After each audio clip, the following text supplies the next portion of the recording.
الحمد لله رب العالمين والصلاة والسلام على أشرف الأنبياء والمرسلين نبينا محمد وعلى آله وصحبه أجمعين. قال الله تعالى: واعتصموا بحبل الله جميعا ولا تفرقوا. برادران اسلام، دینی اور ملی بھائیوں، دوستوں اور ساتھیوں، ابھی حال ہی میں جو عید الفطر 1441 ہجری کا موقع تھا، آپ نے بہت سی آراء اور بہت سے فتاوے سنے ہوں گے. اختلاف کا سبب کیا ہے جانتے ہیں؟ اپنی رائے اور اپنی قیاس آرائی کو اس میں دخل دینا. چنانچہ قرآن و سنت کے مقابلے میں اور صحابہ کرام رضوان اللہ علیہم اجمعین کے تعامل سے ہٹنے کا نتیجہ کیا ہے جانتے ہیں؟ جابر بن زید بیان کرتے ہیں کہ عبداللہ بن عمر رضی اللہ عنہ نے انہیں طواف کرتے ہوئے کہا.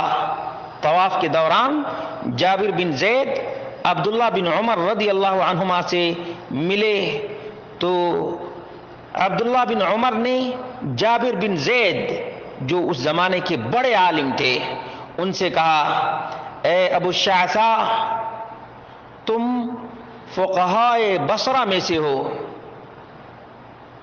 انک من فقہاء بصرہ، تم بصرہ کے فقیہ لوگوں میں سے ہو. فلا تفت الا بقرآن ناطق او سنت ماضیہ فإنك إن فعلت غير ذلك هلكت وأهلكت. ابو الشعثاء، تم قرآن ناطق اور سنت ماضیہ کے بغیر فتویٰ نہ دو. کتنی بڑی بات ہے اور عظیم ترین بات ہے، یاد رکھے گا.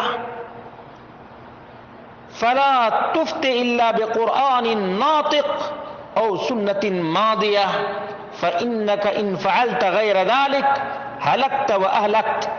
تم قرآن ناطق اور سنت ماضیہ کے بغیر فتویٰ نہ دو.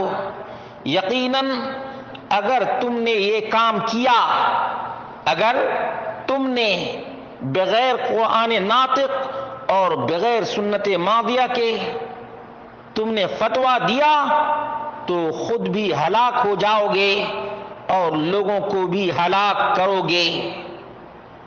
مسند دارمی صفحہ نمبر 166، الفقیہ والمتفقہ جلد نمبر 1 صفحہ نمبر 183، اور الفقیہ والمتفقہ جلد نمبر 2 صفحہ نمبر 163، حلیۃ الاولیاء جلد نمبر 3 صفحہ نمبر 86، اور التاریخ الکبیر للامام البخاری جلد نمبر 2 اور صفحہ نمبر 204 ہے.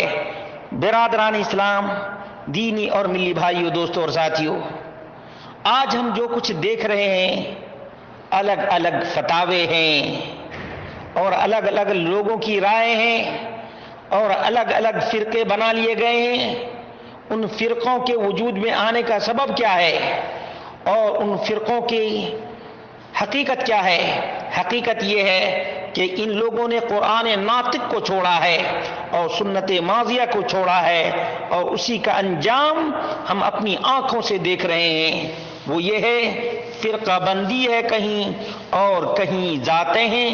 کیا زمانے میں پنپنے کی یہی باتیں ہیں؟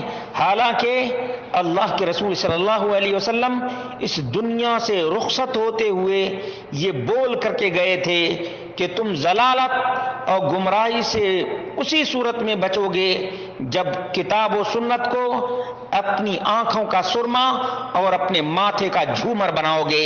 اس لیے مسلمانوں، جو کوئی بھی مسئلہ ہو رب کے قرآن اور نبی کے فرمان میں تلاش کرو.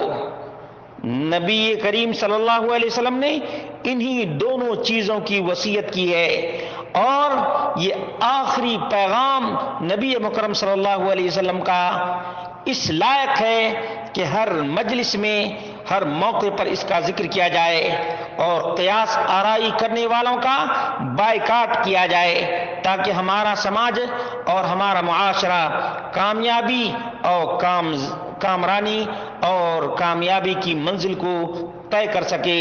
اقول قولی ھذا واستغفر اللہ لی ولکم ولسائر المسلمین والحمد للہ رب العالمین.